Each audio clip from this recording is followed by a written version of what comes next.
What's going on, everyone? How's it going? Welcome back. It's been a while. Been like 2 weeks, I think, since I've streamed. Trying to remember how to stream. Um, yeah. How's everyone in chat doing? Hope everyone is well and all that good stuff.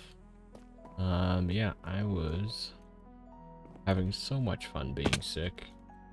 For like a week and a half, and then just feeling so exhausted afterwards. But yeah, we back now. Hopefully you can stay back for a little bit.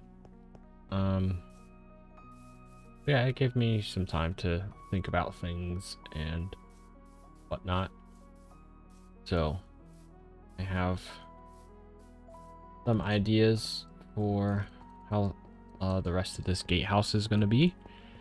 And yeah, don't have like a ton of lore stuff super figured out, but I have been obsessing with D&D, as some of you are aware. And this Friday I will be DMing my session 1 of a campaign. It's not going to be for content or anything, it's just some friends hanging out. But in the future, I think I would like to potentially do a D&D campaign for content, probably like once we get around to doing the Soulless World D&D campaign. Because now that I've actually started learning how to DM and stuff, I'm like, I definitely want to do it. It's gonna be so cool, hopefully. But yeah, learning how to DM has kind of unlocked some things in my brain about storytelling and like coming up with lore and stuff. So yeah, that's in a little bit some better ideas on how to do world building and whatnot. But yeah, let's hop in the voice call with Z-Man. That's deep. Hello. That's what she said.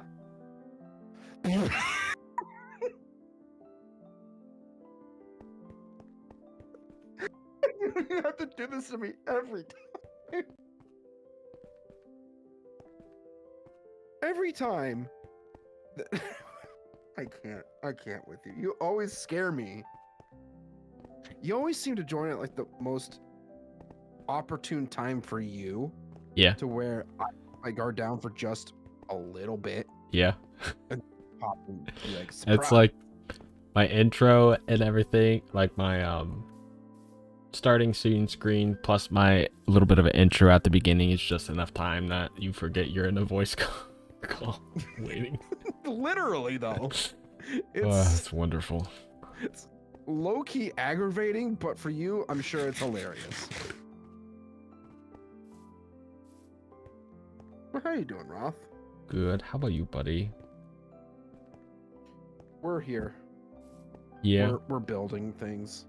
Yeah. Slowly but surely. Giving Duskhearth some love today. Yeah. Building some trees and planning out, or not planning out, but making the path look pretty.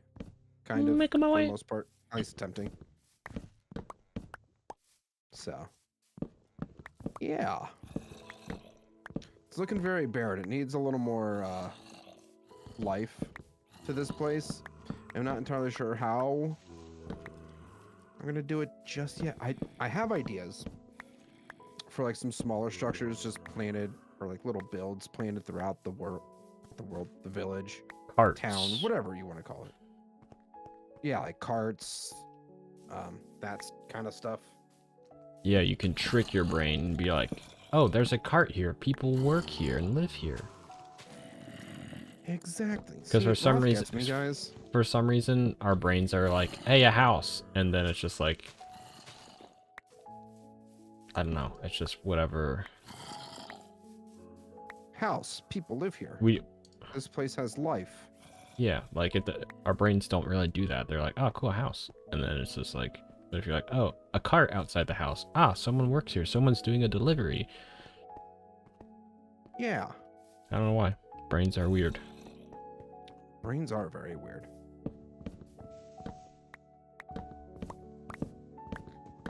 I'll light this up before things get too dark here. Well, I was telling chat that I haven't worked on new lore per se, but I've tried restructuring my brain for world building. Mm-hmm. Okay. Because I've learned some things.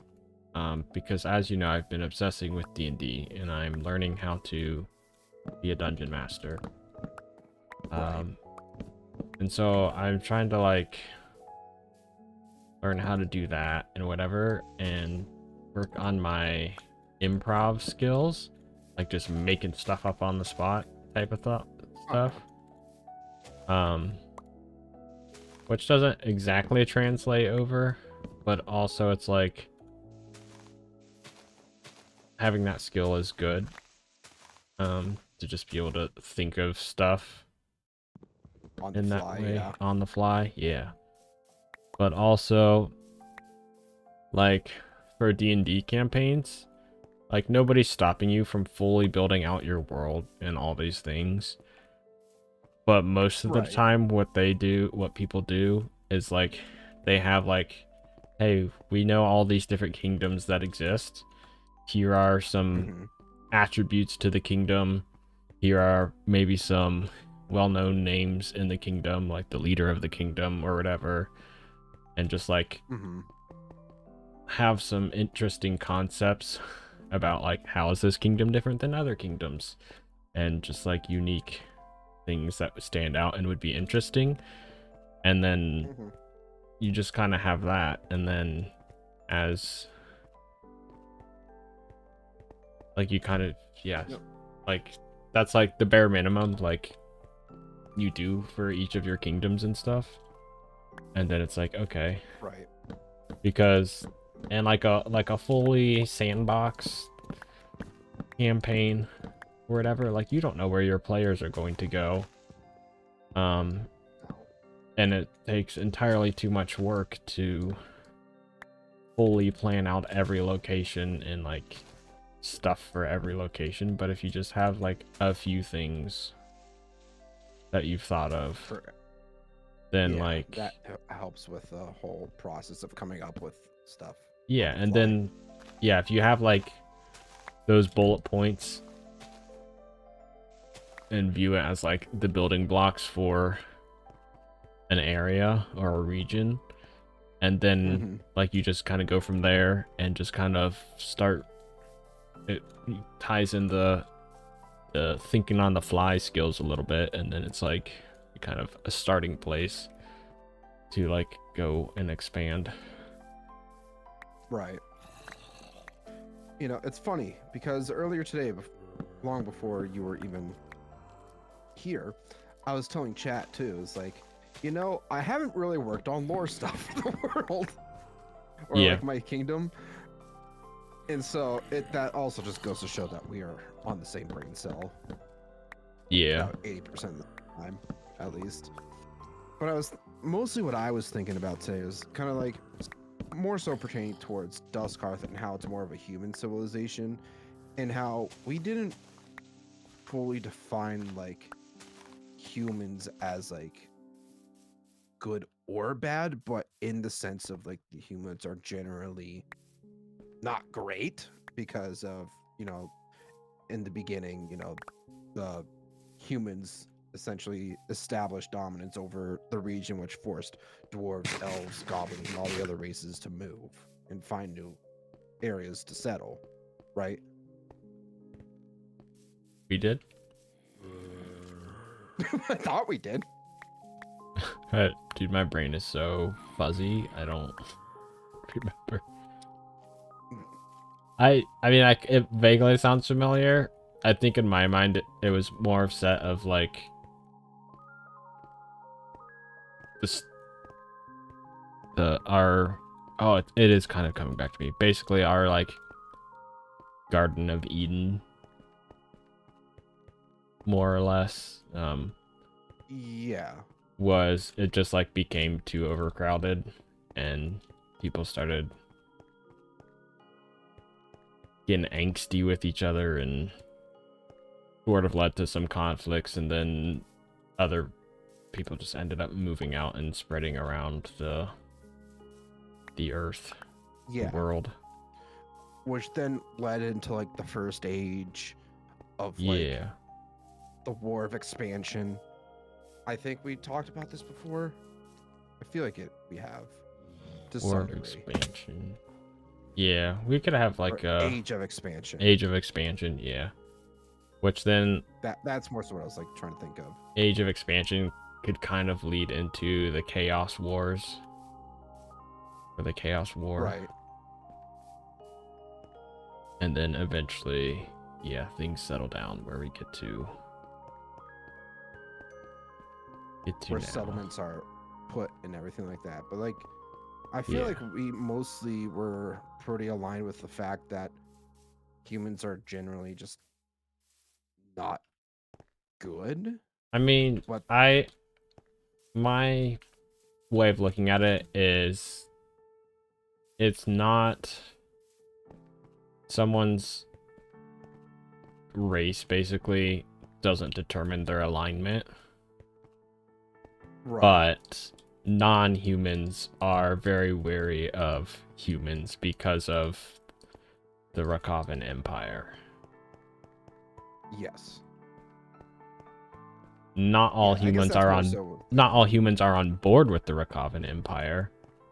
Some are very much on board with the Rakovan Empire. And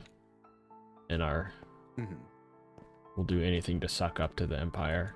But then there's others who are like, well, if we don't suck up to the Empire, then we're gonna get wiped off the face of the earth. So they kind of Yes. just begrudgingly go along. And then Yeah, more of like a compliance. yeah, they've kind of been put in a comply or die situation. And then there are some humans who are in rebellion, but like very few like actual kingdoms that are in open rebellion. It's more of like would be more like subterfuge and like other stuff instead of like an open declaration of rebellion. Right. Okay. And then of course Like I was trying to think about all the non-humans pretty much hate the Rakovans for good reason. Yeah, I was thinking about this earlier because I'm thinking to myself, like, what Viltrust, hello. alignment should Duskarth be? Because this is a town that is pretty close to the dwarves. Yeah, And- extremely close to the dwarf. They're literally next door neighbors. I could see my house from here, Yeah. type deal. So I always got the impression that they were more of a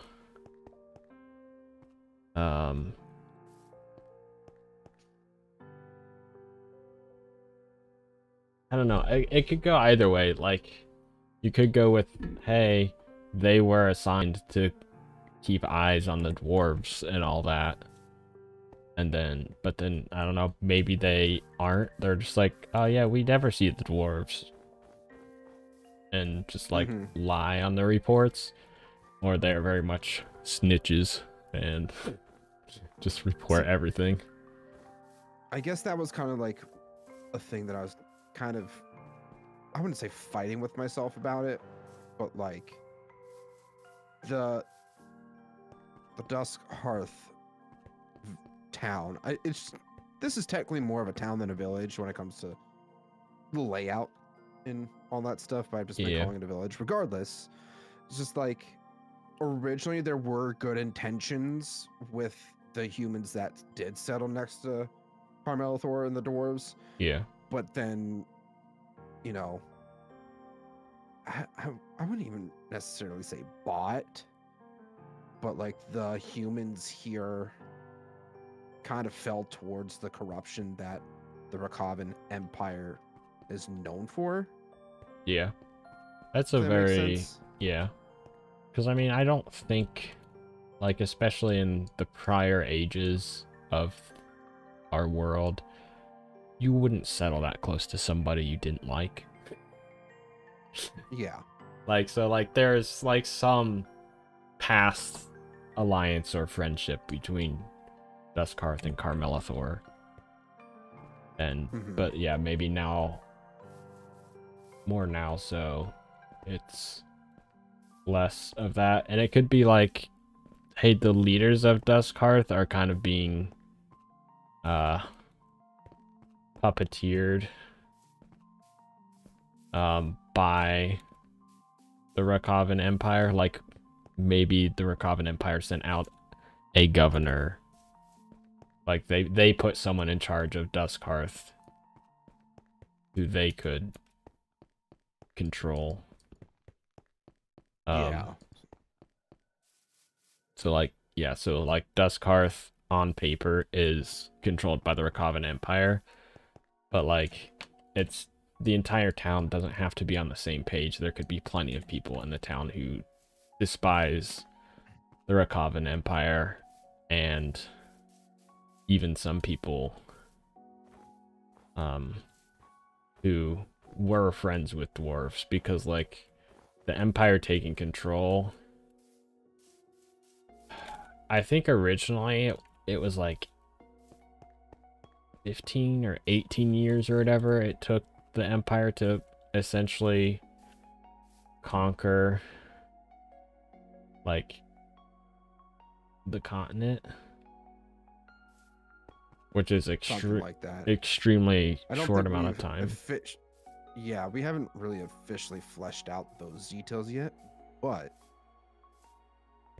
that's always something we can come back to and refine. And I was thinking maybe expending it a little more towards like 20-ish years, because I wanted it to be quick, because they have access to essentially almost instantaneously arrive through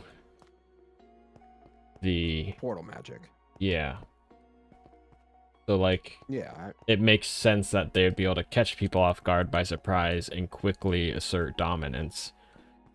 But, like, it was... Maybe that's something that could happen in the history of Dustkarth that eventually leads to that. I mean, I think most of the areas, well, pretty much every area that is now under control by the Rakavan Empire has had that happen to them, where it's like, yeah, they just were like, hey, yeah, we can come through at a moment's notice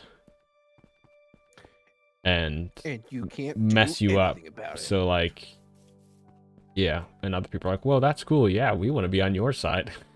And other people are like, please don't kill us, we'll do what you say, I guess.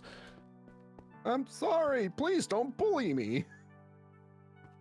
That kind of deal. But so yeah, we could have it like that, so it's like there's people in Dustkarth in other areas who very much remember being friends with non-humans and whatnot, and they're just like, this is a bunch of baloney. Because, you know, the Empire out here pushing out propaganda and all that about the non-humans and everything, and yeah, the people who were alive 20 plus years ago before the expansion, the Rakavan takeover. We're like, that's not right. That's not what happened. I don't have any coal or torches.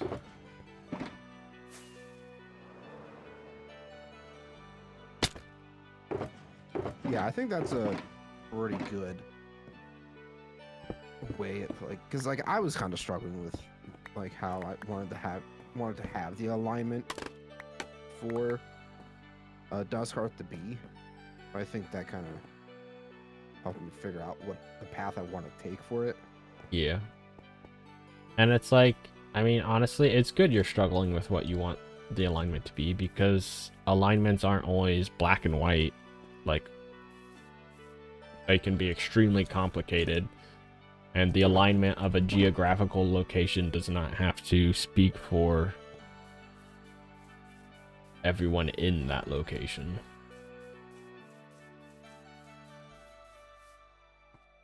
Yeah, I'm actually writing some of this stuff down right now so I can refer to it later. Yeah.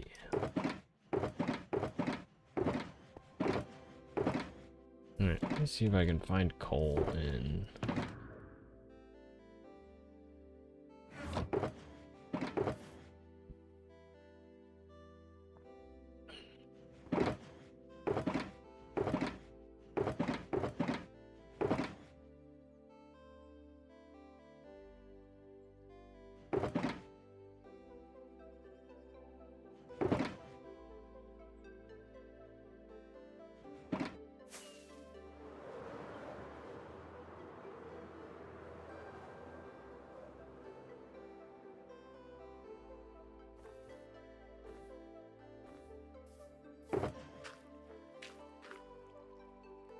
I'm trying to think of words now.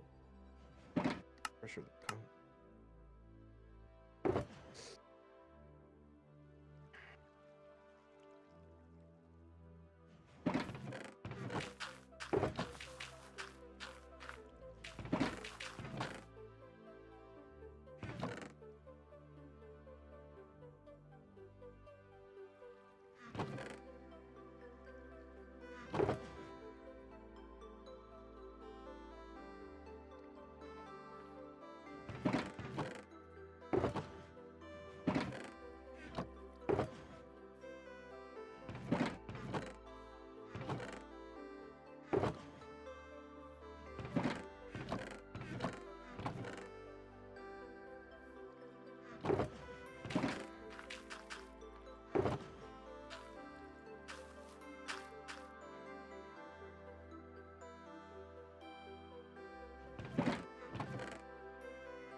Okay, so like what I have written down right now is initially the founding citizens have a good relationship with the dwarves, and as time went on, the relationship slowly turned as pressure from the Recombent Empire grew.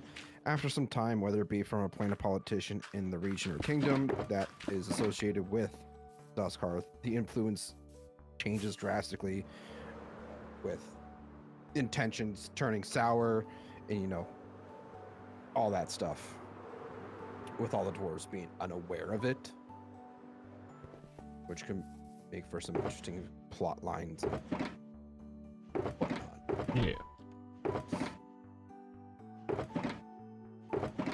You could even, like, basically the eastern side of Duskhearth,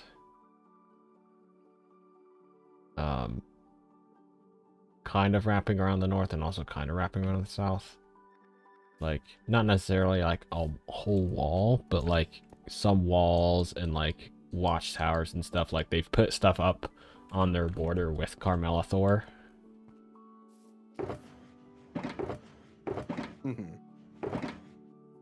Like the mountain is being like their main fortifying spot of it all, and then like the outer boundaries have that wall. Yeah, like the Duskhearthians, whatever you want to call them. They're just like, I don't know what I'm gonna call them. What if the dwarves attack us? So they just start building stuff up, and then the dwarves are like, "Oh, what do we do? We didn't deserve this," type thing. yeah." I thought we were good, homie.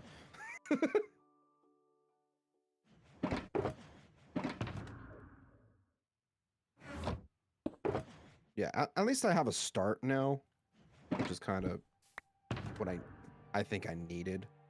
Yeah, which is a pretty good start, because then it's like, okay, cool. If someone is suddenly turning against you, then it's like, okay, sure, they wouldn't have complete, like, brand spanking new big old stone wall and everything protecting them from the perceived threat of Carmelithor, but they might have like some hastily thrown together little barricades and guard posts and stuff along their border against Carmelithor.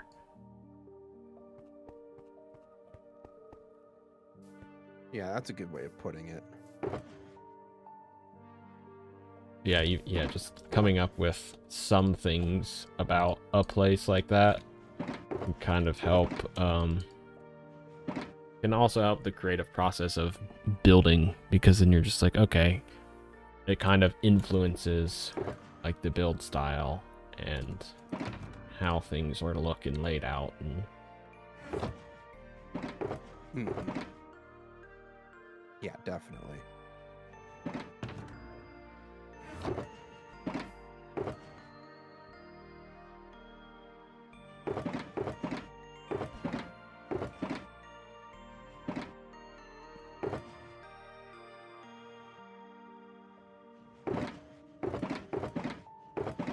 All right, so now it's your turn to talk about some ideas, so we can for the elves. Gosh, Just ping pong.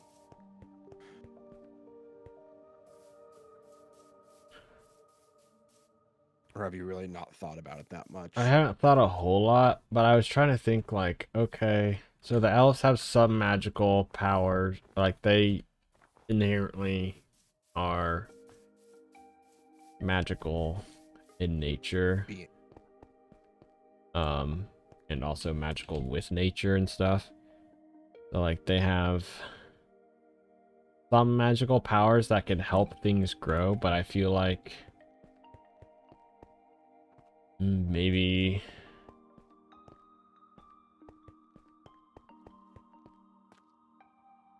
I don't know. I'm trying to think like, are their powers like diminished at all by being out here where hardly anything grows? Like, I don't know, I kind of feel like that's a kind of a neat way to go about it. Like they draw their power from primarily from like nature and stuff. Like, so not like, so like kind of more of like druidic magic, but not full on druidic magic, because part of it is like inherited through blood. Right. So like, I don't know, some kind of combination of that, and I don't know. Because I didn't want to go like, they get they're solar powered and it's snowing all the time out here, so they don't, without much sun, their powers are waning type of thing. The elves are running on green energy. Yeah, yeah. I was like I kind of want that concept, but I didn't want to make it the sun. Like, so I was like, well, maybe if I do like they draw their power from nature, so they kind of have been trying to set up like magical greenhouses.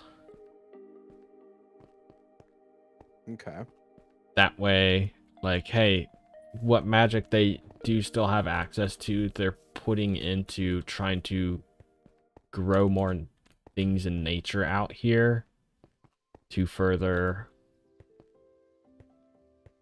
boost their powers. Okay. Which then boosting their powers allows them to help grow more things, and it's just kind of like they're trying to get that cycle going. But because it's such a frozen wasteland, it's not always easy.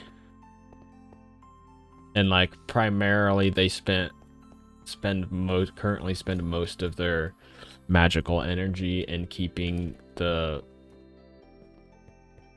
cerise wheeled tree alive that's on top of the castle. Okay. So I do like that concept. I was also thinking of like, hey, they're like, I don't know, I don't know, I don't want to necessarily make them vegans or vegetarians, but they like primarily ate like plant-based stuff for the most part.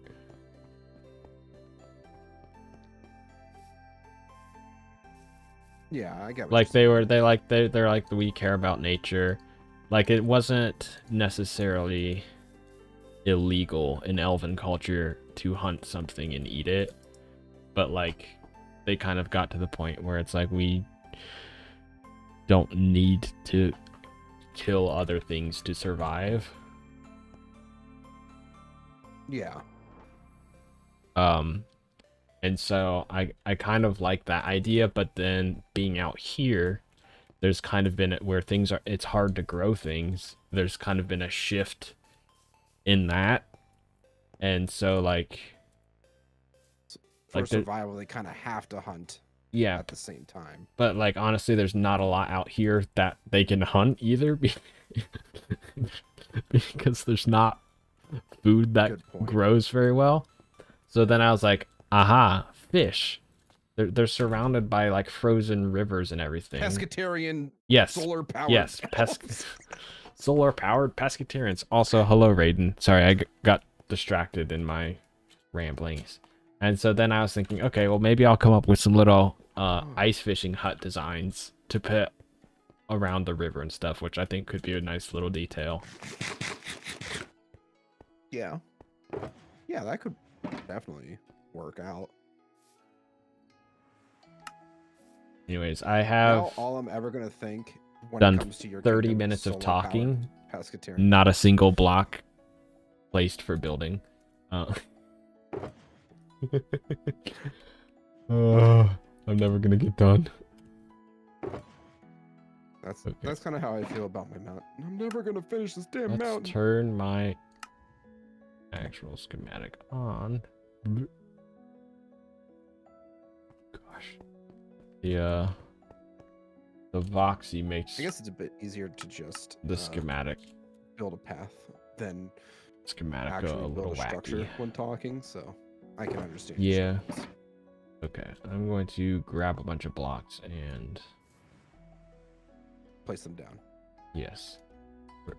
I think first I'll start with the modifications I made to my existing stuff.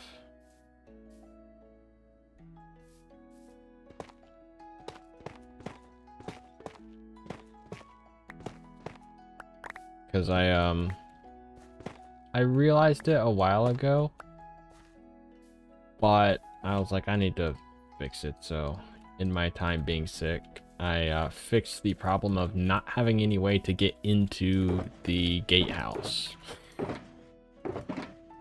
Okay. I guess that's a problem you do kind of need to have fixed. Yeah. If you plan on being in the gatehouse.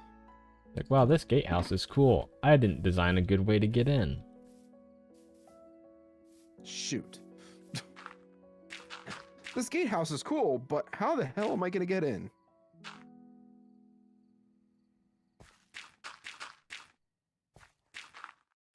Rothbrain 101. Yeah, I did. Design, cool. Was Functionality, not thinking about getting in when I designed the design. When I designed the design. What a great sentence that is. Oh. Roth's really struggling right now, guys. Yeah, I used all my brain power to talk about solar-powered pescatarian elves. Oh.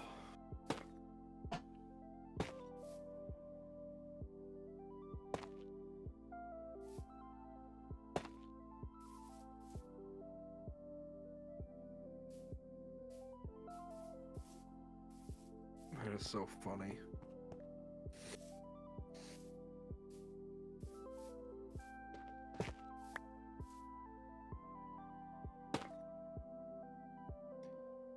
Yeah, not a whole lot of actual building has been done today. but it's just small details that I've been primarily working on. Just one house was built, and then straight to path designs.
That's good there. Let's go into Cheaty Flycam and see what else needs to be done here.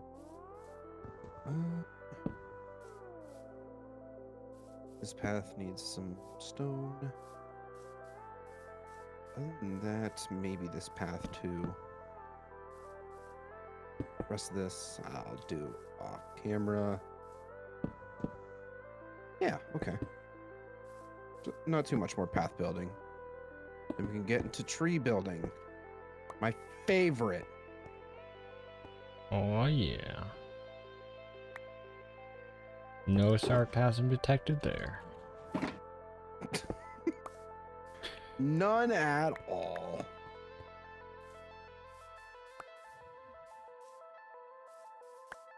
Yeah, tree building. The tree designs that I have, it are honestly pretty solid. I'm happy with them. So Yeah. that's a shocker in of itself. Yeah, for me, tree building is one of the most aggravating or like kind of tedious things to build, but like the payoff of getting a good tree in a place was also one of the best. Yeah.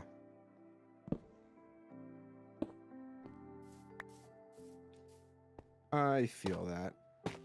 Because, like, especially with my oak trees, I mean, they're not massive, but they're also not super big, so that they do kind of, they can fit in a pretty good spots throughout this village since there's not that much open space. Yeah.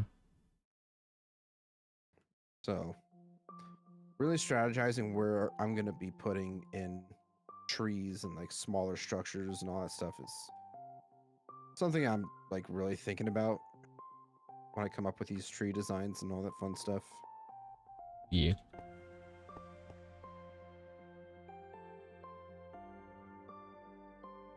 Cobblestone.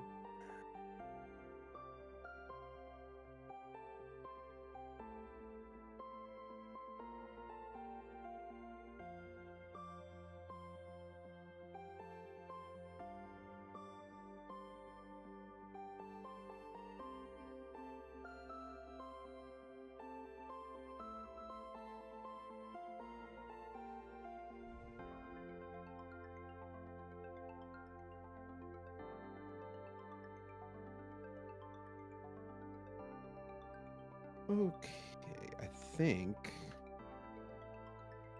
we've hit up all the paths that we wanted to work on today. Yes. Yes, we did. Perfect.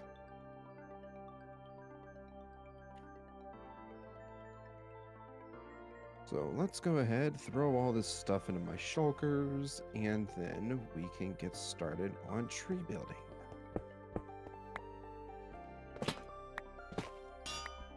Egg. I still have yet to watch the rest of season 1 of Night of the Seven Kingdoms. Yeah. I'm glad you saying egg. I wasn't the only one that immediately, like I literally was about to ask you. Ask you. Same brain cell. Same brain cell, my guy. So those need my leaves.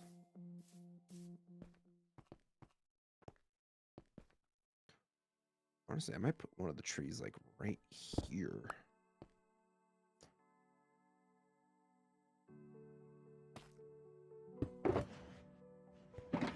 How much oak do I have sitting in one of my chests over here?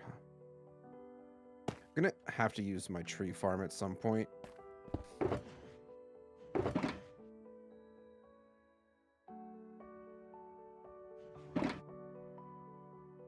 Because like my buddy built that tree farm and I've only used it like once or twice. I've not used it at all, so probably should. Make my life easier. Just keep in mind it's only good for single wide trees, like the tall, really tall spruce trees and all that. Yeah. Don't work with it.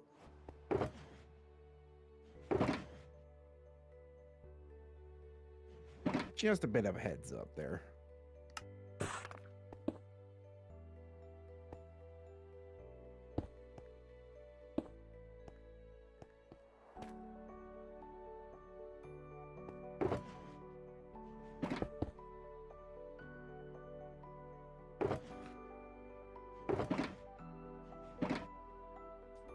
Do I light this up? I not.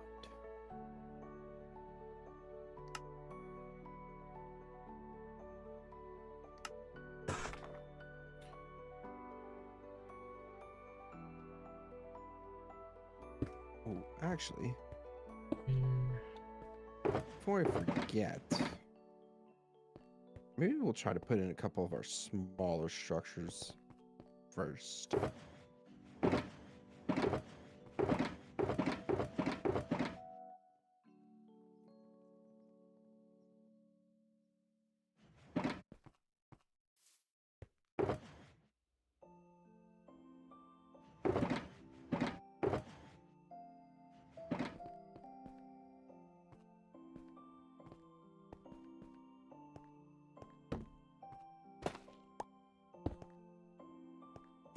Get how this was a small terrace.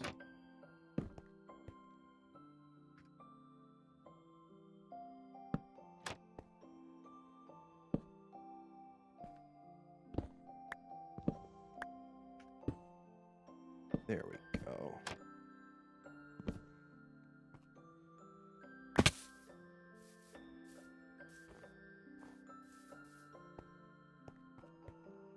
Oh, I need vines for this. Shoot. I guess we don't need vines. But it would be preferred to have them at some point. Do I have any azalea leaves? Probably not.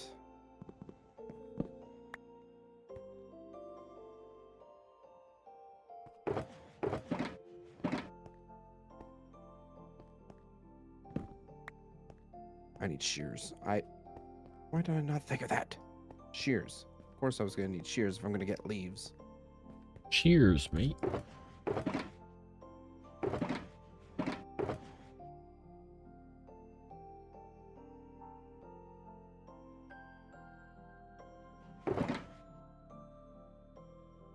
I think it might be oak leaves.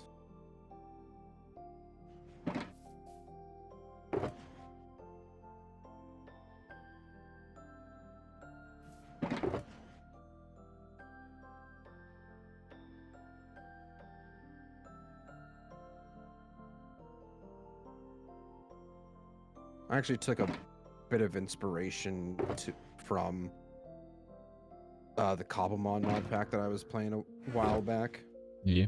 for a couple of these builds. Nice. Try to adapt them to be my own. Don't know how well I accomplished it. Hopefully I did a pretty decent job. But we shall see.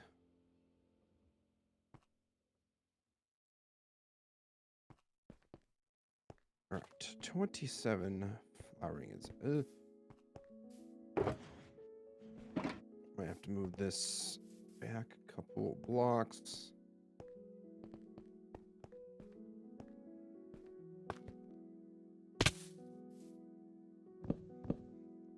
We're off the path one block. Being nitpicky.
Cool guy. What's going on? How you doing? Cool guy. You see a dwarf? Cool guy. How's it going, man? Hope you're doing well. Currently, we are just building some decorative structures throughout Duskarth. Probably gonna be building some trees and stuff like that too at some point.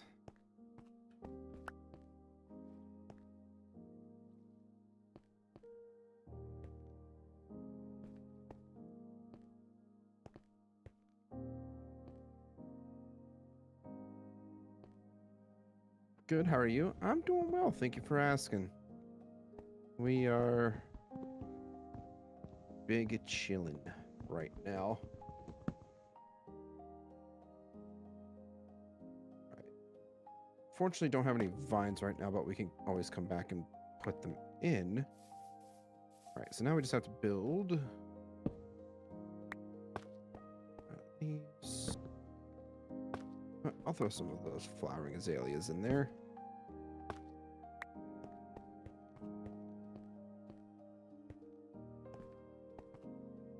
Some stuff that I don't need, like those. Regular azalea leaves.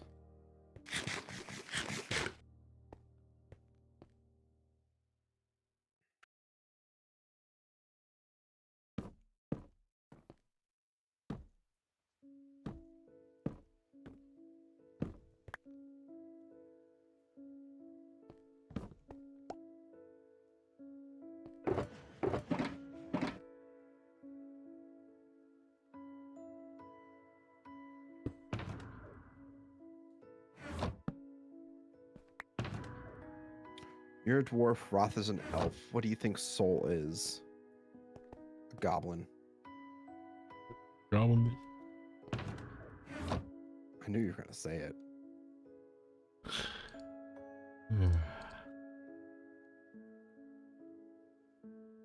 I think goblin fits him well.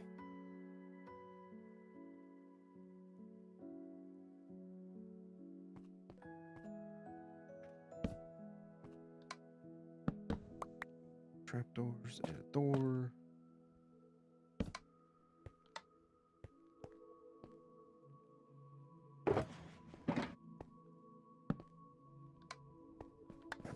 What do you think I am? That's a good question. What do you think Cool Guy would be as a fantasy creature?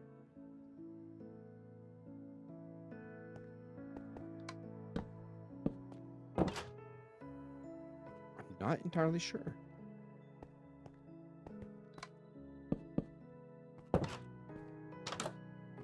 Any ideas, Roth? What does Cool Guy want to be? I guess that's also a good point.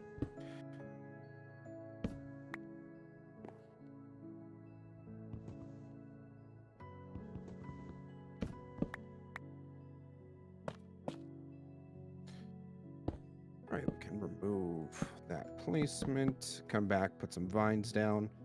Now we have a nice little outside sitting place. It's nice. It's not like a picnic bench or anything like that. I think they're considered like terraces or whatever. It's like a table with some chairs with like a canopy on top. Something like that. I don't know what Terrace, exactly the name is called. gazebo, picnic shelter.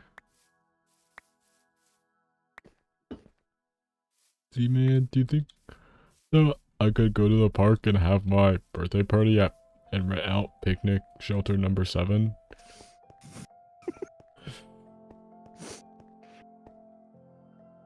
I was eating an apple, you jerk.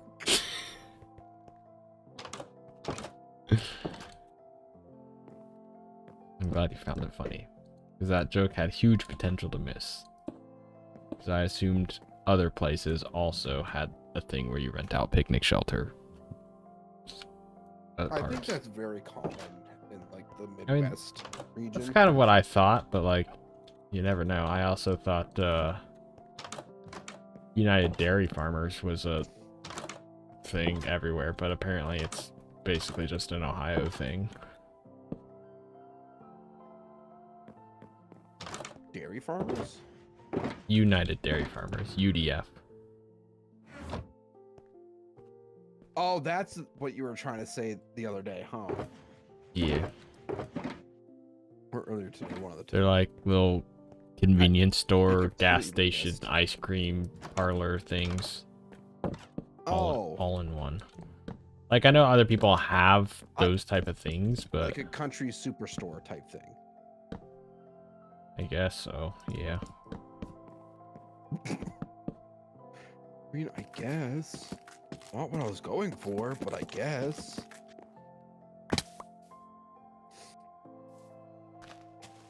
Maybe a mage who can heal and attack. I feel like you'd be a druid, Cool Guy. You kind of give off druid energy.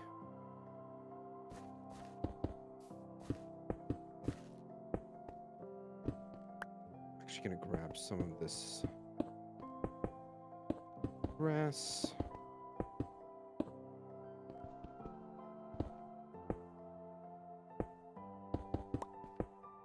Actually, hold on. Wanted to put a tree up here.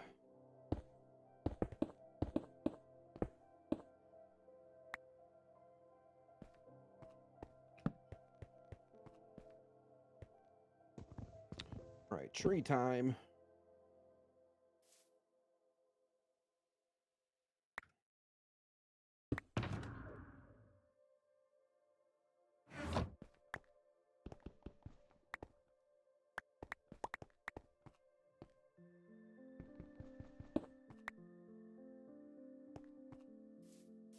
Oh, I'm gonna need some stripped logs.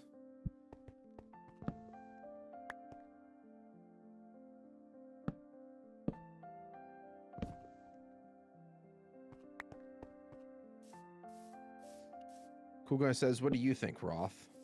I said he was a druid. Ruin. I said, I'm kind of magic user. I mean, that's kind of like a different thing than being like an elf or a dwarf or a goblin. Yeah.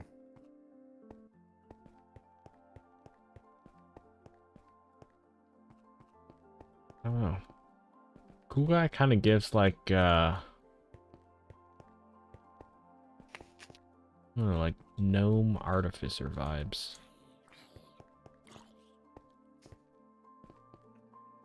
Okay.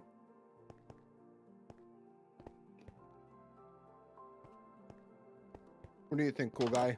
How Couldn't do you tell you feel about why, being a but I gnome don't know. That's artificer? just a gnome artificer.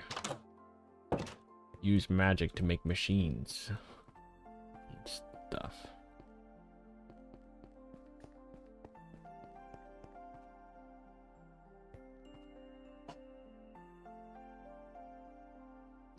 Well, it's a good thing that I have dirt on me. Or grass, one of the two.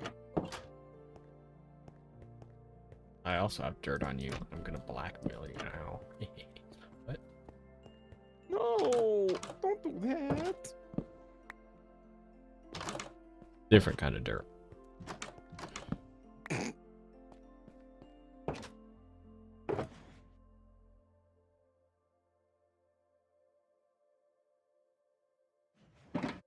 A gnome is fine. A gnome artificer. Okay.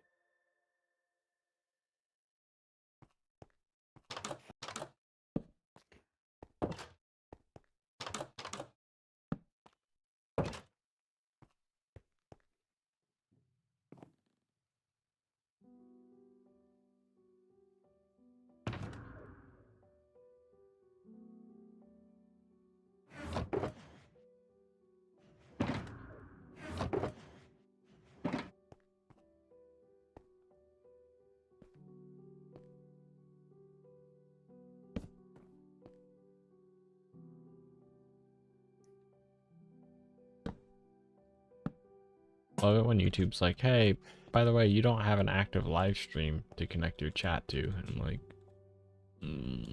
I certainly do. I But, definitely do. two of them even. Like, I don't know. Right? How are you going to sit there and tell me, no, you don't have an active live stream? I'm literally live right now. I did not grab any leaves.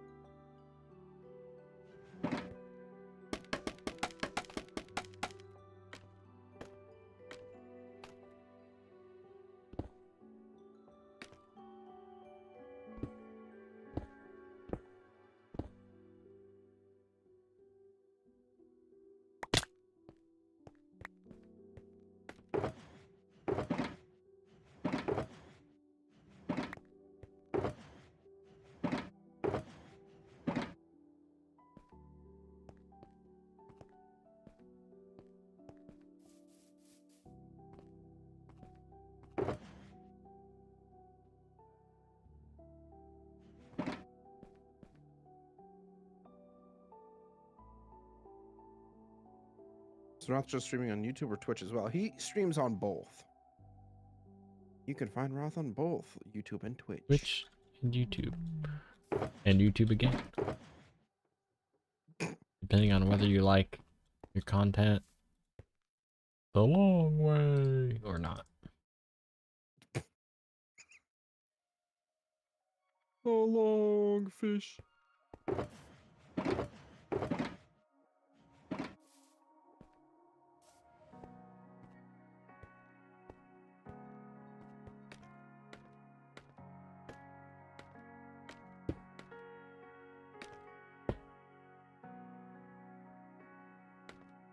You remember the long fish?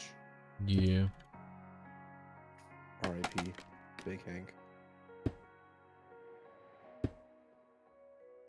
Big Hank.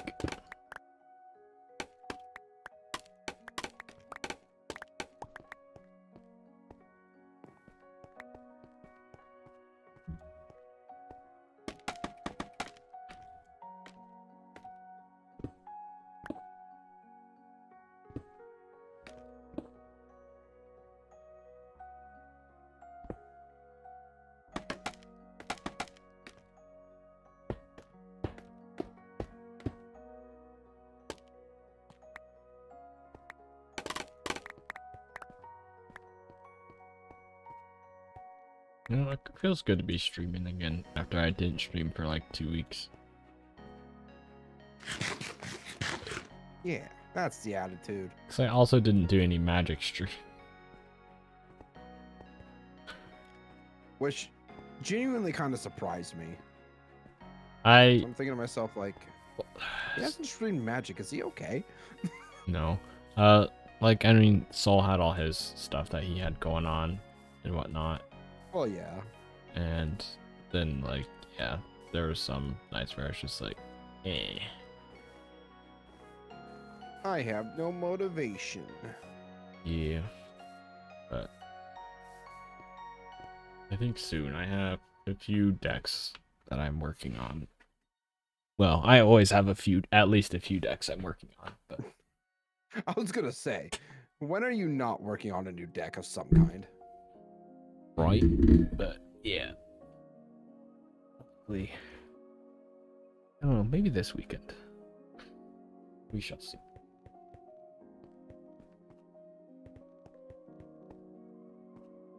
I think I've only played like 3 Magic games this year. Well, 4, because we did the 1v1 with your yeah, you and Maryland thing. But yeah. That's right. That was my only Magic game this year.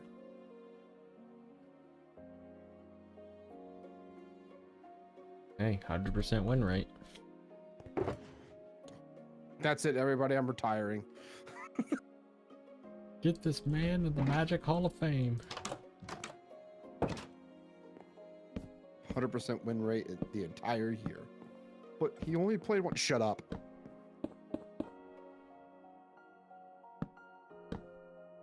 He only played one game.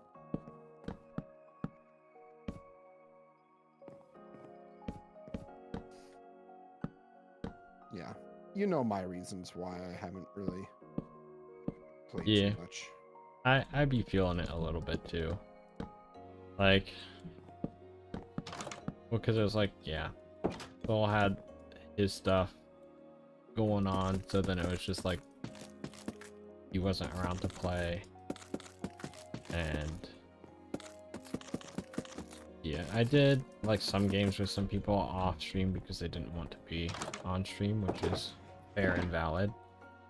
I was like, you know what? I'll play off stream because I still wanted to play and stuff.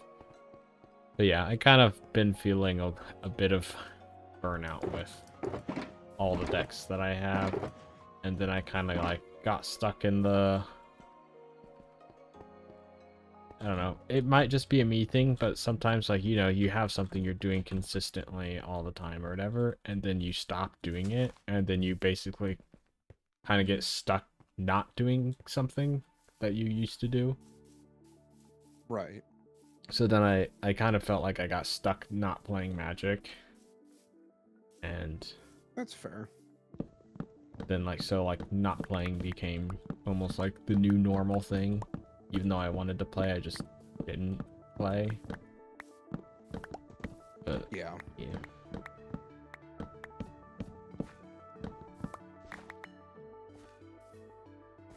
I'm sure once a set that genuinely intrigues me comes out this year. Cough, cough. Cough, cough, The Hobbit. Then I'm sure my oh yeah, the demon's gonna build a commander deck for every single legendary creature in that set. I'm gonna build a deck for every legendary dwarf.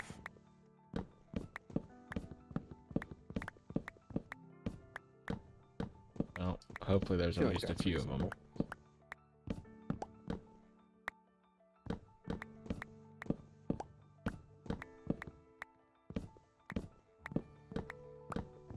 Dude, they better make well, so like with the Lord of the Rings set, right? They had multiple versions of each character cards. Yeah. So like I hope they make a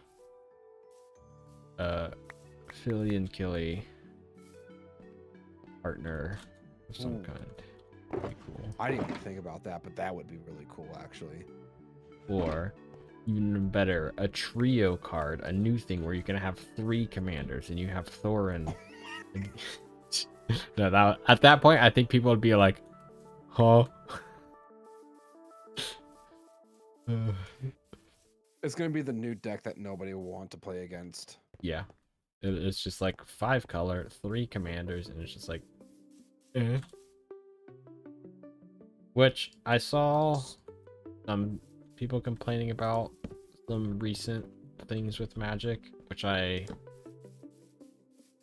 usually I'm just like, hey, you know what, whatever, like let people enjoy what they want to play. So like usually that type of stuff I don't jump on board the hate train, but I do agree with this one thing of essentially all the recent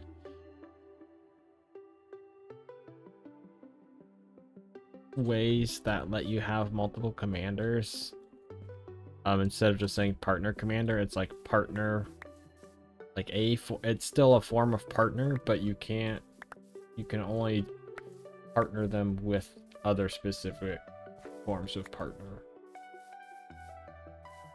So like for the I think I understand what you're saying. Like with the Doctor Who stuff, there's the Doctor's Companion, and it's like, oh, you can have that, which that is kind of makes maybe a little bit more sense. But then like with the Last of Us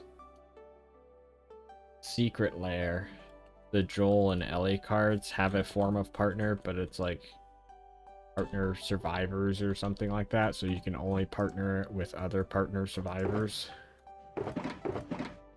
Yeah. So it's like, okay, so you can only partner it with this one other card. And I'm just like, I don't know, I feel like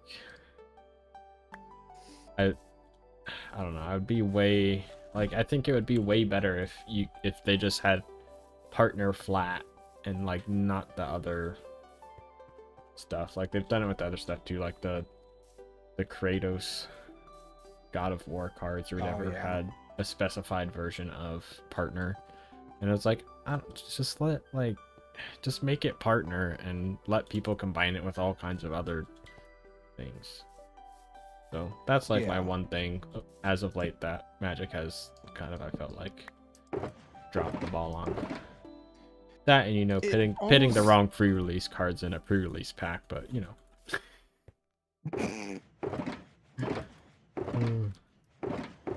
Oh man.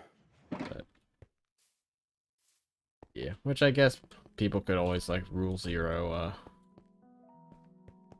whatever, but like, I don't know. I'm just kind of just like, what was the point of doing that? Like, it's more text on a card type of thing. Like, I don't know, just it kind of almost feels lazy, but at the same time more work. Right? Like, I don't know. They like, were they like scared of making some busted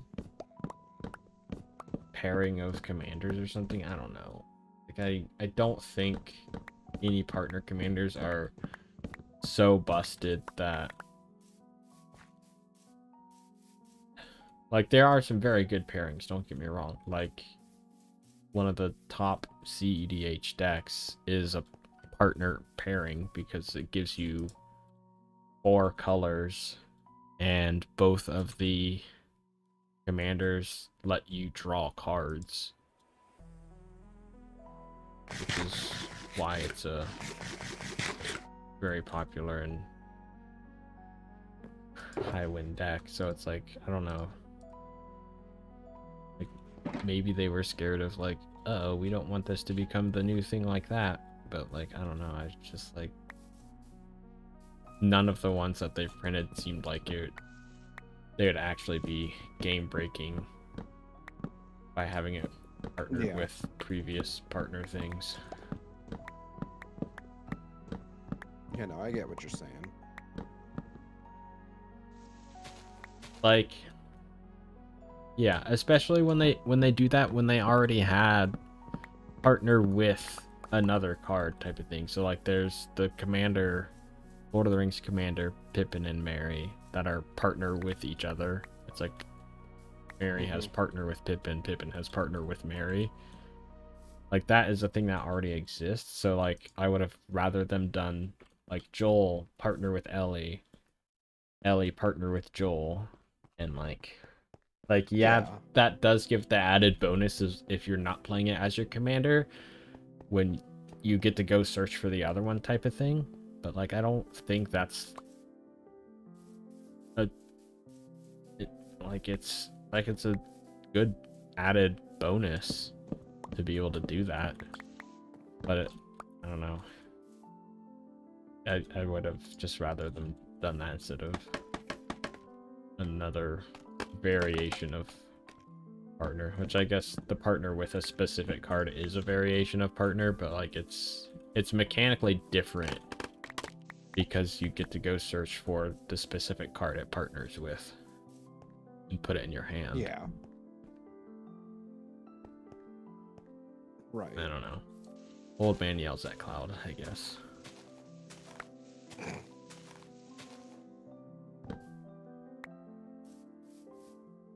Yeah, no, I mean, I guess for me, when it comes to Magic, it's like, why do I keep trying to Sorry, I keep trying to sleep in the bed and it's like the middle of the day in Minecraft. I don't know what I'm doing. I've literally tried like 5 times in the past 30 minutes to go sleep in the bed. Okay, sorry.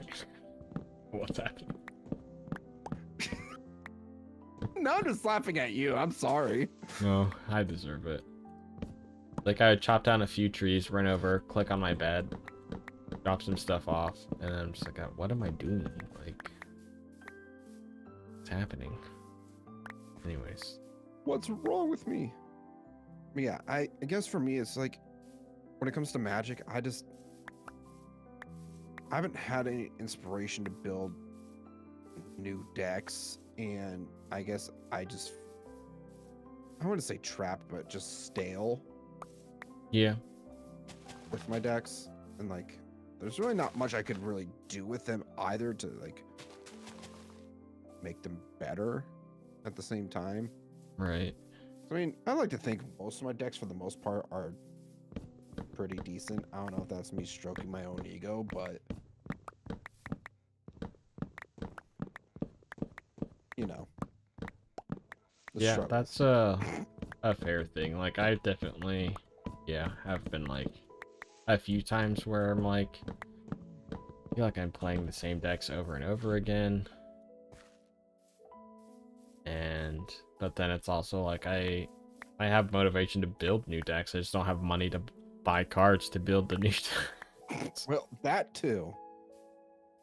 And so I've been a very good boy, and I've been not going to the game store and buying Magic cards, or buying specifically boxes of Magic cards. But yeah, so that's like, yeah, the combination of like, hey, the gameplay and my deck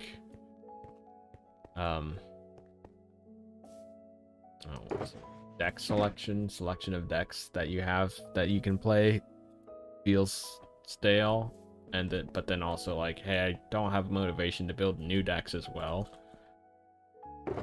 It's kind of like, because sometimes I've been like, hey, I kind of don't feel like playing any of the decks I have, but I want to build like these other decks, and so then it's like it kind of postpones the problem. But then when you get hit with both of them at the same time, yeah, it's like, okay, okay.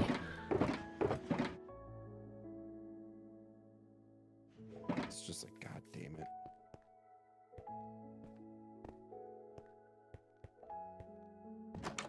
Yeah, I'm hoping that with um the Hobbit set, I'm surprised. Did they say it's going to be like a full-fledged set, or is it going to be more of like what Avatar and Spider-Man were? Or Spider-Man wasn't a full set, was it? Spider-Man was a full set. It wasn't supposed and to it be. should have been a.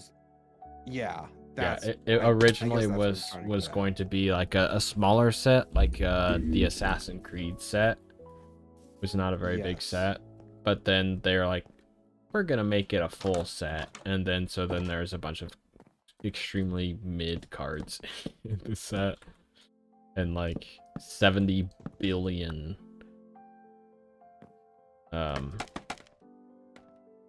legendary Probably barely used creatures. cards. Like, Yeah, there were a lot of legendaries in that so set, many huh? legends.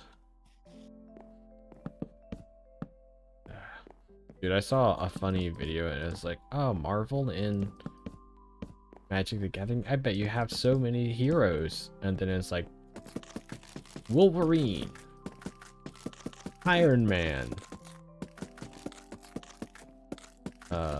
Storm, Black Panther, Spider-Man, Spider-Man, Spider-Man, Spider-Man. Because it's like, we got the one Marvel secret lair that had like Yeah. Iron Man, or I guess it was several, a set of secret lairs that was like Wolverine, Iron Man, Storm, Black Panther, and then it was just like, yeah, then it's like, oh wow, a Marvel set, there's probably so many heroes. Spider-Man, Spider-Man, Spider-Man.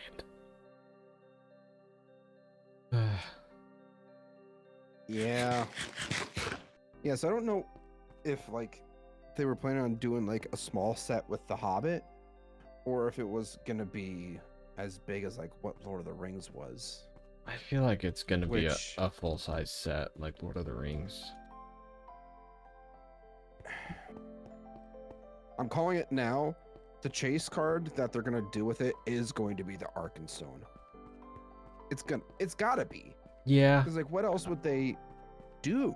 I don't know. Maybe they'll print a different One Ring card, which would kind of be like dumb, but like I could see them doing it, where it's like either that or reprinting the actual One Ring. But like, I don't know. That would just seem really lazy, though. Yeah, it's like, hey guys, we're reprinting the One Ring, but with new art this time. Ah, I doubt. I would be extremely surprised, even for Wizards, to be like, hey, we're making another one of one ring, but with different art than the last time. Like, I would be like, okay, that's extremely lazy. But if they're like, hey, we're gonna have the One Ring as like I don't know, maybe as like a bonus sheet card. Like, what if they did some Lord of the Ring cards as bonus sheet cards for the Hobbit set? Mm-hmm. I could see them doing that with maybe some new arts and stuff. But yeah, an Arkenstone would be cool. I don't know what it would do though. I could not tell you either. But like, there's the reason why I think Arkenstone is mostly because of, you know, when it comes to The Hobbit, there was the thing that made Thorin King Under the Mountain was the Arkenstone. Yeah. So that would make me think like, if they're going to be doing Hobbit, then that would kind of make sense. Yeah. I'm probably extremely wrong, but I just had an idea for the Arkenstone. So like the Arkenstone was like allegedly causing the dwarves to go mad, right? Well, no, it was dragon sickness Dragon that sickness. drove the dwarves mad because of the greed that they had from building up their hordes that attracted the dragons, which attracted Smaug, and then dragon sickness is what led Thorin's grandfather to get sick. For some reason, I thought it was like connected to the Arkenstone specifically. No, so the Arkenstone is more so just like a symbol of like dwarven kingdom. I don't really know how to explain it, but at the same time, you kind of get what I'm saying, right? Maybe. Yeah. Because like,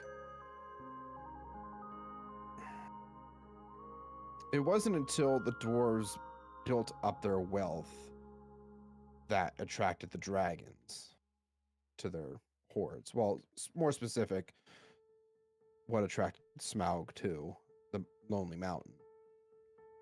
So, yeah, I don't know what the Arkenstone would do. Like, I think there's like some kind of, Maybe there is some connection that I'm just forgetting about. I don't know. It could be, it's been so long since I've read the books, but like where in the movie it was the Arkenstone that caused them to go mad, because like once Thorin got a hold of the Arkenstone, he entirely changed. But, Well, in the movies, I mean, because it is the movies, but like in the book, it is more so what you're trying to get at. I get that. I'm just trying to think of, yeah. at least in the movies, it was dragon sickness. In the books, it could have been greed, maybe. But yeah, it's like, well, I don't know. It's like, I don't know. I think there was speculation. Like, I don't know if it's even entirely known either. Like, it could be a thing that's like, well, we don't have the exact reason why, but somehow the Arkenstone's connected, plus greed is connected, plus dragon sickness, or maybe the Arkenstone is cursed. Like, I don't know. All kinds of things about that, potentially. But yeah, my idea was like, even if the Arkenstone isn't directly causing the madness, like it's a symbol of the dwarfs, but it also is kind of a symbol of the madness. Since like, you know, Thorin started to go mad after gaining control of the mountain and the Arkenstone and stuff. Yeah. So I was like, what if the Arkenstone, like the Arkenstone should like give you some kind of power, right? Right. Like it should be a good ability, but also like there should be some kind Summon of dragons. drawback to it. I was thinking the Arkenstone, you cast it, you become the monarch. It's like oh man, wait, I've just reinvented Coveted Jewel as a card. Oh no. Oh. I could see them reskinning Guys, Coveted Jewel. Crazy. New theory, they reskin Coveted Jewel as the Arkenstone. I could see that. You know, taps, adds mana, draws you cards. When you get hit via combat damage, the player who hits you gains control of it, I think, basically is more or less. It's like a 6 mana, add 3 mana, draw 3 cards. Yeah. I could see them reskinning that as the Arkenstone. Hey, cool guy, how's it going? But I could also see like something similar to that, where it's like it enters, you become the monarch, and then, but also kind of the Coveted Jewel effect of like, hey, if you get hit, you lose the monarch and the Arkenstone. And the Arkenstone maybe has some ability that's good for it being under your control, but then also at like the beginning of your turn, you like exile the top card of your library or something. Since in Magic, your library is kind of symbolic of like the spells, you know, because they're spells, like, so it's the spells you know to be able to cast. So like exiling your library and milling your library is symbolic of losing your mind, which is why a lot of mill cards are like fraying sanity and like maddening cacophony and stuff like that. Yeah. That could be interesting concept too. But yeah, I don't know. Maybe it's something else, but I mean it probably is something else because I would probably go buy a lottery ticket if I somehow just guessed that right.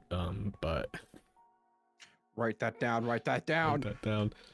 But like, yeah, I feel like yeah, like something to do. Like the downside is you're losing life and exiling cards from the top of your library, but also is another way to gain card advantage or something like that.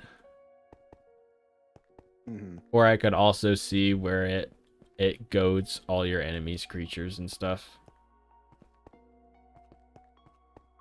Interesting. Or like, no, that's not what I. No, the opposite of goad. All your enemies have to attack you or whatever. That might be too big of a downside, but like. Nobody will want it. But I like the idea of like, hey, it's like the Monarch where it gets passed around if you get hit. So then it's like, it's basically, oh, who's controlling the Lonely Mountain in the Arkenstone type of thing. And that kind of passes Lonely with... Mountain's definitely going to be a land. Yeah, probably. I can see it now. I'm doing it again. I'm trying to sleep in bed. It's the middle of the day. What's going on? You just slept too. I know. I'm... Okay, let's get our stuff together. What am I doing? Right, I need to build the things. I don't know. This is why I take do the stuff. This is why I take forever to build anything.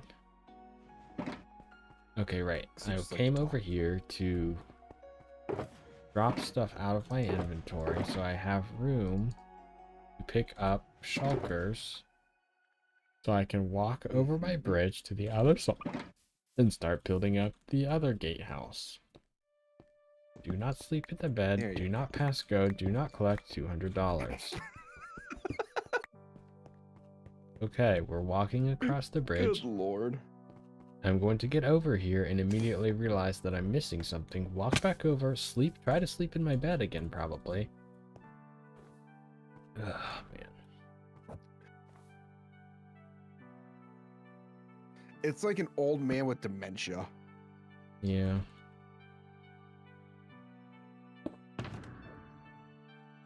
It's also... Why am I over here again? Yeah. It's also, I think, having to do with when I talk in Minecraft, I like run around and just like do nothing while I'm talking, like as like a ADHD fidget thing, just running around clicking things, opening things as I'm talking, just jumping across blocks. Yeah. And so I think like that's also part of it, is I'm just like, sleep in bed. Nope, can't sleep in bed. It's fair.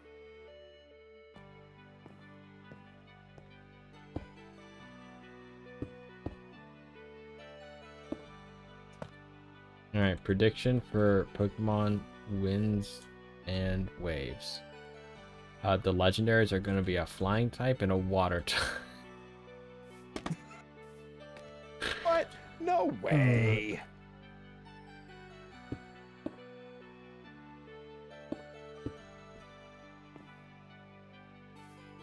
I'm trying to think of like, is there any like cool dual typing?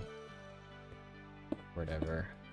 I'm also like... The legendaries for both regions are going to be both flying water. Oh yeah. But just different variants. One's flying water, the other one's water flying. We got them, boys. One's going to be a flying fish. Yeah. That would be honestly hilarious. I don't know. There's probably leaks out there already with all that information, but I've been avoiding those. I have no idea. Because apparently, like, the whole game title and everything was already leaked, and so were the starters. Or at least the concept of the starters.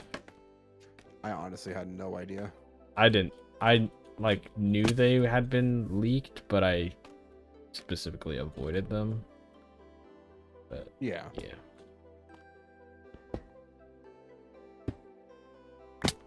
Yeah, I'm kind of thinking I want to go Pokemon wins and go with Gekwa starter as of now. Because if the Waves legendary is a water type, I don't want 2 water types on my team. Unless it's like some crazy dual typing or whatever, then maybe yeah. But, or if the water legendary is just so cool. On it now, they're going to be dual types of water and wind. But also I think water and flying. I think this generation, Gen 10, is like based around like Indonesia. So I'm kind of thinking like, I think so. What kind of like real world legends and like myths and stuff are surrounding that culture? I think it's, from what I've seen about at least like the starters and whatnot, they're kind of based around Japanese. I think it's going to be like a mix of Indonesia and Japanese. Yeah. Something along those lines. I feel like, because I remember seeing like a TikTok or something about it the other day, and like Gekwa was like some type of salamander or some lizard or whatever that's like native to Japan. Geckos, whatever. And then something with like calligraphy for dopey dog. I'm already forgetting his name. Pombon. I don't know how I could forget his name. It's literally the epitome of head empty, no thought. Yeah, it's Crocolore. Crocolore? No, Crocolore's the middle one. I forget. My brain is cooked. But yeah. So. Oh hey, it's Soul Spawn. Oh hey, it's Soul Spawn? Oh hey. You know, Soul Spawn was supposed to tell me if he ever got his computer fixed. So maybe that's what the messages were that I was seeing. Maybe his computer never got fixed and that's why he didn't. I was updating, hopefully it's What up, fixes. Soul Spawn? Updating, Z-Man and I are chatting about Pokemon, Magic the Gathering, D&D, world building. I've tried to sleep during the day in Minecraft at least 9 times. That did in fact happen, yes. And not like oh, it's almost nighttime, try to sleep before it's nighttime. It's like, no, it's like the middle of the day. It's literally the middle of the day. Is Zeman gonna join D&D? I don't know. He can if he wants to. Yeah. I'm gonna have to build a character and all this stuff. It's this Friday, Z-Man. Alright, Z-Man, let's end stream and let's go build you a character.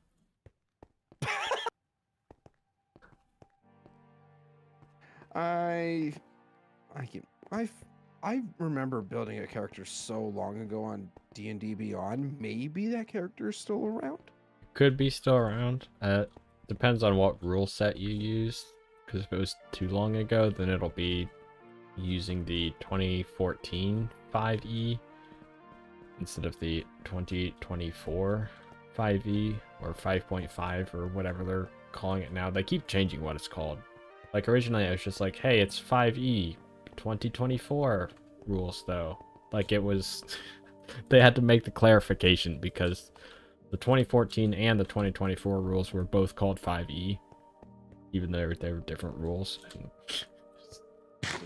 A headache, but you could be like Yeah. a dwarf barbarian or like it. dwarf fighter or something. I honestly think it was a dwarf barbarian that I had. I want to say it was. Party could use someone who can deal damage and take a hit. Because so far we have a wizard, a cleric, a druid, and a rogue. So the cleric is like, the cleric and druid are the ones who are most able to take a hit, but even then is, the cleric can at least heal everyone at least, but yeah. It'll be fine. I'll try not to kill the whole party. I'll try Soul, my best Soul not to says, annihilate tells all Z-Man of we you. need a little guy. I saw his chat.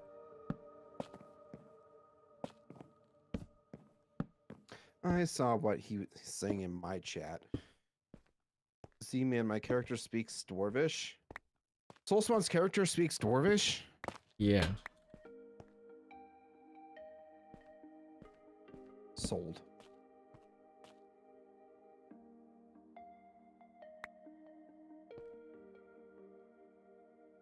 You know, it would actually be kind of fun to try to learn Dwarvish Yeah. for D&D.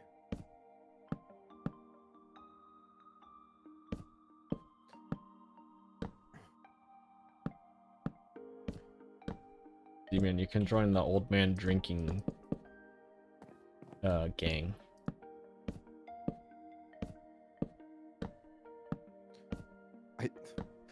I think when I originally, like, the first time I played D&D was back in, like, 2020? Maybe? Like, right before the pandemic shut everything down. Yeah. And I feel like my character was drunk most of the time. That sounds about right. That sounds about par for me, huh? Yeah.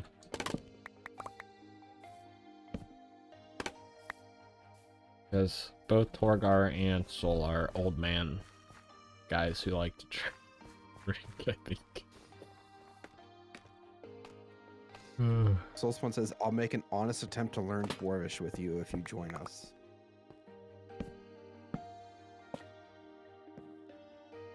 See, we can be drunk together. Oh boy. But Soulspawn, here's the thing. We can't just play drunk.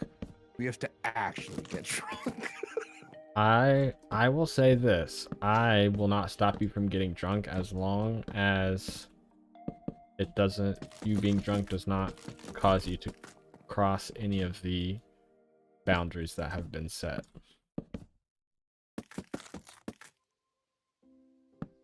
Okay, I'm listening. I mean, there's a whole list of them, but like, of like topics that Oh. people are like, hey, we'd rather not have this type of thing come up. But like, yeah. Most of it's like Okay. pretty reasonable stuff, but like it's just there in writing, so that way it's, you know. Everybody can have fun. If you do cross a boundary, it'll only be with you. No. I can already tell that was Soulspawn.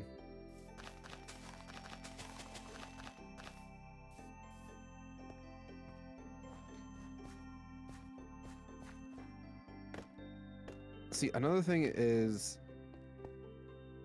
because I already stream on Fridays normally, I would have to then move the day that I stream.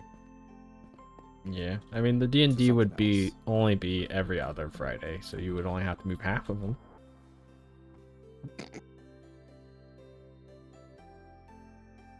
I mean, technically it's still winter, so...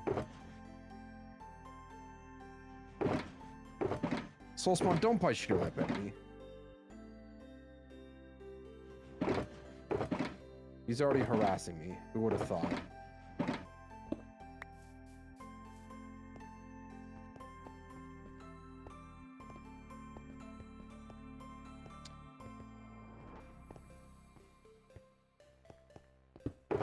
stayed entirely up too late last night. You did? Yeah, if it's not been noticeable by my lack of Well, that would explain so much. speaking skills. Because I was writing out the stuff for the intro to the campaign, since the book I'm leaning on for the kind of the main plot line doesn't really give an introduction to everything, which is kind of dumb. But Yeah. like I understand, like, hey, yeah, you can do what you want type of thing. But it's also kind of like some guidance would have been nice, I guess. Would have been appreciated. Yeah. That's valid. So like it's like, hey, this is the starting location, and then like the book literally says, the assumption is that all your characters are already in a party together and know each other. Like the book says that, and it's like, or you can come up with your own way for how the characters meet and stuff. I think I know what book you're talking about, because for my first campaign a long time ago, I think that's what my GM at the time Waterdeep Dragon Heist. I think so, actually. How much of the story do you remember, by the way, and how much have you played of the story? We did not get past like character creating Oh, because okay. I feel like maybe we did character creation in maybe one session that wasn't super long, but all right, yeah, that's fair. That's a whole lot of maybes. Yeah, like I just want to point out, it was also probably 6 years ago then, so you probably don't even remember that much anyways. It's very doubtful that I remember that much. But yeah, I was gonna say I tried to pick one that nobody that I at least knew of had played. That way there's the least amount of meta knowledge about everything and whatnot. But you know, if people are semi-familiar with it, then it's whatever, I guess. Like I'll just ask people to try not to use meta knowledge and try to get in their character's head about how their character would do it.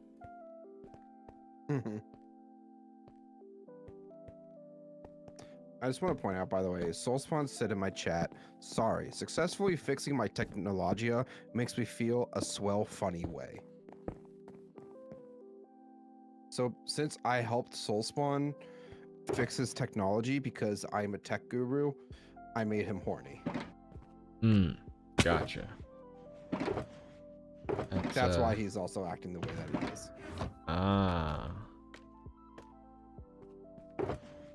Just thought everybody should know. Oh, creeper. Oh man. Bed's still in here. I feel like it should be. It's not. It's too dark around here. Too many mobs are spawning. I'm gonna blow up my houses. Did I keep my bed up here? I did.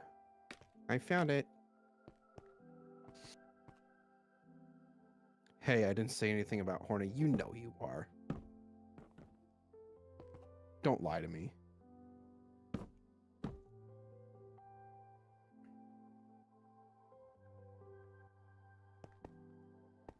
I need to be extremely careful because I know for a fact there's at least a couple creepers hanging around here. Yeah, come over here, buddy.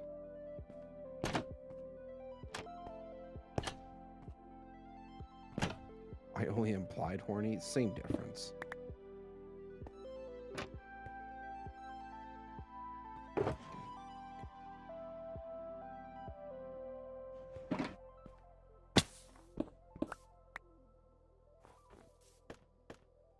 I think I have enough resources to build one tree and one more tree. Then I'll probably end up calling it a night there.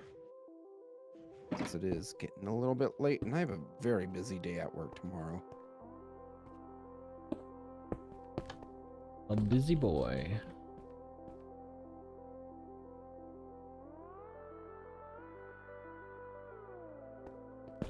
Like, comment, subscribe. Yes, do all those things. Do exactly what Soulspawn tells you and don't question it. I mean, what? No comment on that.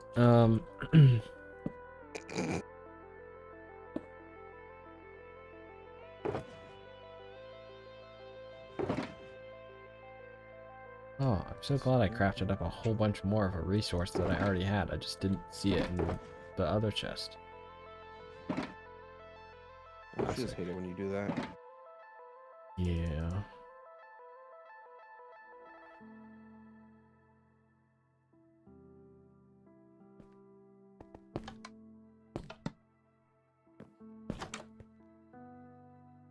What? What, Soulspawn? Z-Man likes it when you lick his elbow skin, so do that. Respectfully, do not lick my elbow skin. You will get an elbow to the face.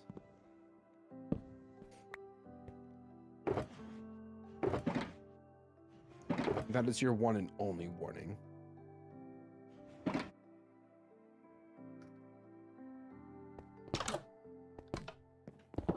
Isn't that elbow skin called a weenus? Yes. That's what. So what you're saying word is for elbow skin is weenus. you're not a fan of getting your... You can't even say it. You're not a fan of getting your weenus licked. No.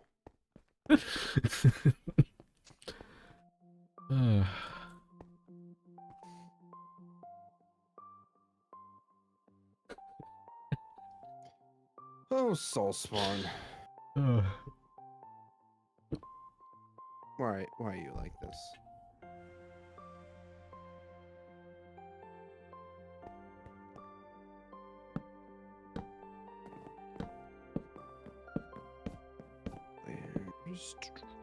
I ain't no weenus licker.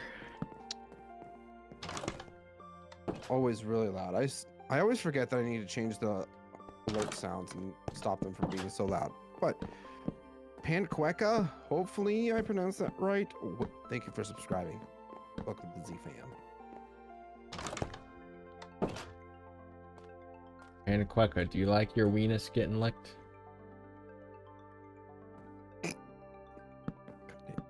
Didn't hear your alert on my end. What, really?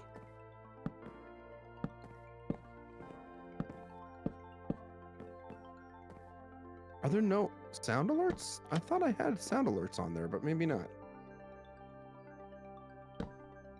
They are not listed in my audio mixer, so. Whoops. Well, it's good for you guys, so you're not hearing the horn blaring.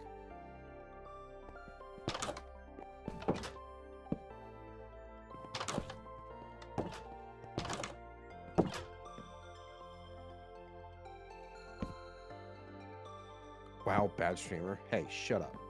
That's rude. Mods, can we ban this Soulspawn guy? Oh, let's ban that guy.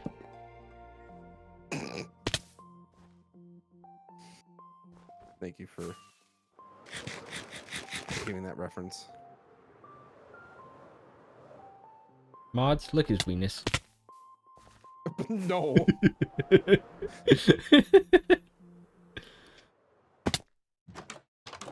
Oh, man. Now I feel like this is going to be a thing for longer than just after tonight's stream. Well, now that you mention it. Slash lick player weenus is email 398.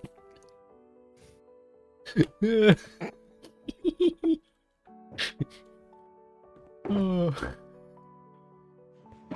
Oh man. Yes, we're all grown men, for sure. Uh,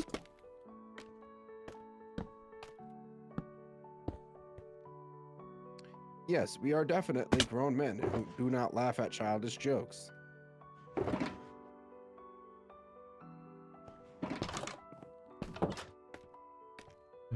Also, grown I man, do by the way. want to point out that your stream number is a very nice number. I agree. I was gonna make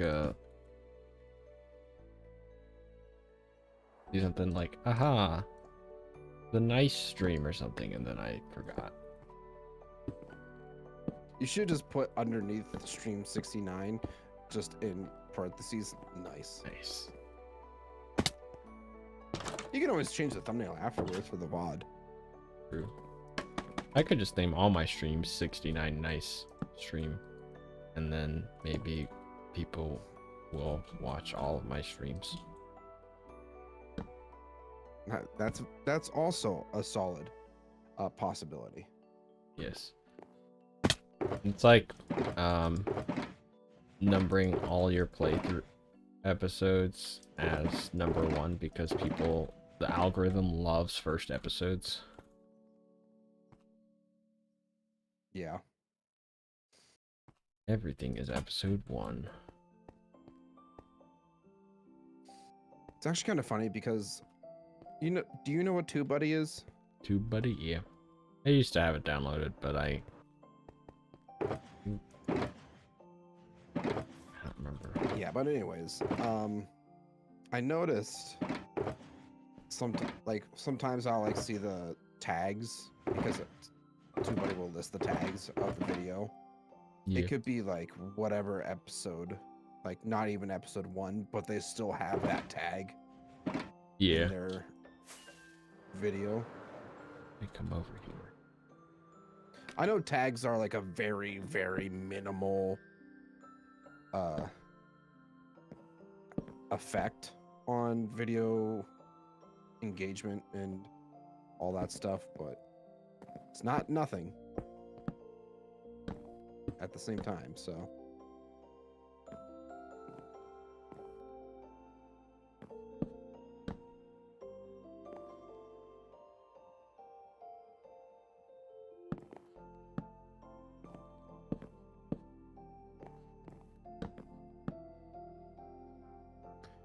All right, last couple layers for this tree.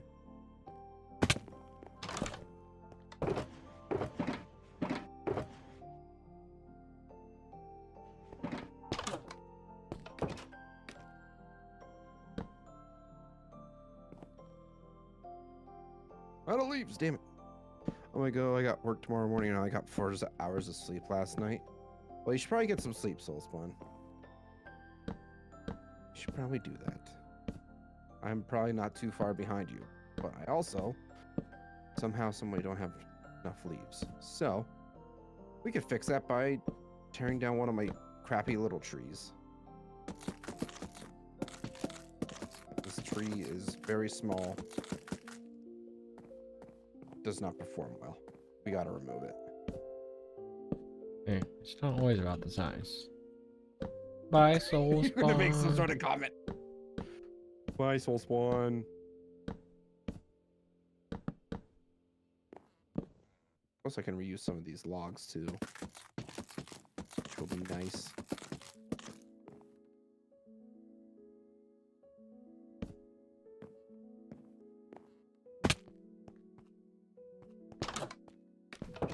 Hopefully this will be enough to finish the rest of this tree.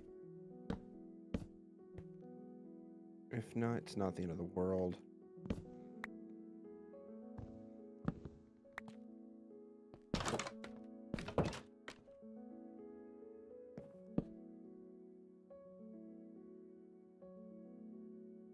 All right, that's it for this tree. We're gonna sleep and then we're gonna do a flyover of all the progress that we've done. Nice. Oh, I have my my bed on me. That could have been bad.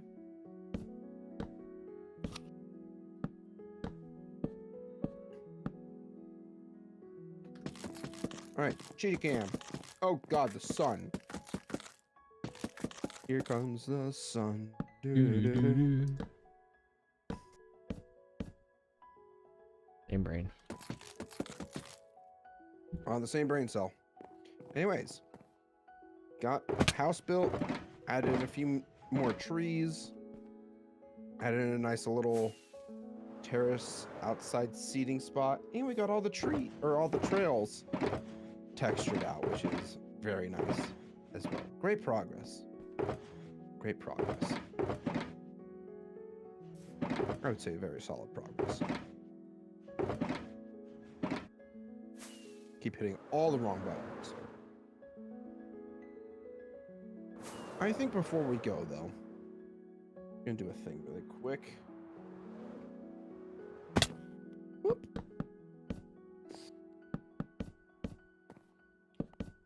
We're gonna take a small trip, everybody.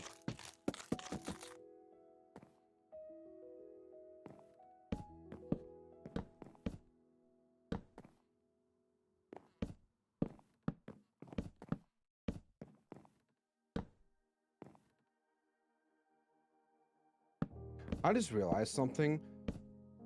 The Nether and Voxy is probably gonna be an absolute headache. Oh gosh. I didn't even think about that till now. It'll be fine. I'm sure it'll be fine. Damn it. I was trying to give you a little love tap before you went into your thing there. Look at this guy. Look at him, his gatehouses. Look at these amazing builds that he's done. Look at that castle. It's a beautiful castle. Yeah, I had to do some modifications because I was like, I don't have a way to get in, so now I got these little things here. I think that works fine. It works I like it. better on this side because I have a angled road here, so it's hard to get them symmetrical. True. But so on the straight one, it worked out a bit better.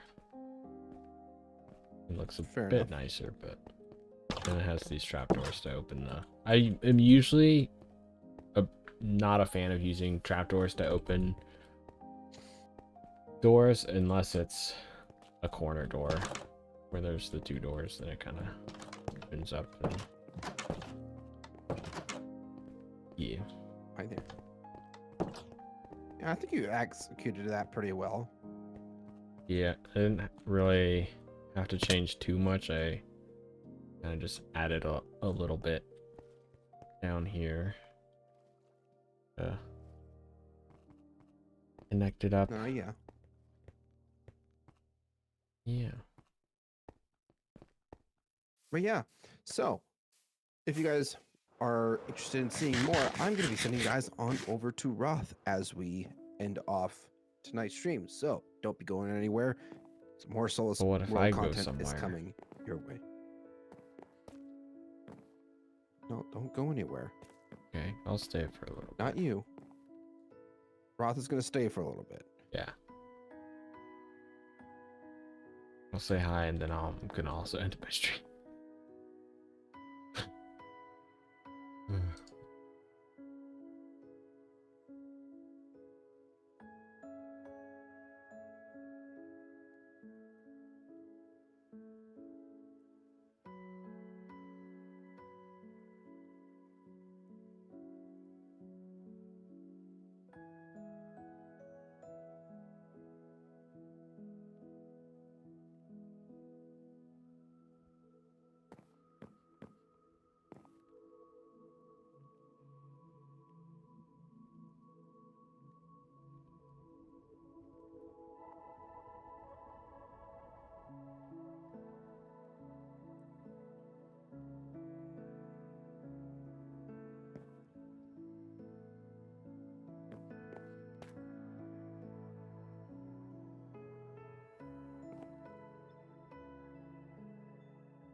Roth?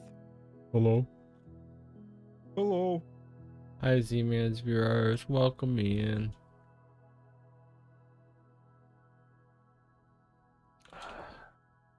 I'm not gonna really stay on much longer because I am also quite tired. But this is my castle. If you're unfamiliar with it, it's a big old work in progress. We kind of took a little bit of a break to come work on a bridge and gatehouse thing here, which I think is turning out quite nicely. And I'm also very glad to do that because I think I needed a break from kind of the main castle structure. And it also, I don't know, I like this vibe that I'm getting here, being able to see more than just the castle, since kind of the front facade of the castle is basically done. But having more than just the castle out here, it's doing wonders, I feel like. Even though still got a long ways to go on this build. But yeah, that's me. Yeah, usually I try to go a little bit later, but as I said, I'm quite tired and we've been live for 2 hours, so I think I'm gonna call it here. So yeah, thanks everybody for watching. Sorry I could not give all Z-Man's viewers more content to watch, but you know, you can always like, comment, subscribe, all that good stuff, and go back and watch my other 68 live stream VODs. I'm sure Subscribe. it's riveting content. But yeah, I think we're gonna end it there. Yeah, thanks everyone for watching. Hope you enjoyed, and we'll catch you all in the next one. Goodbye.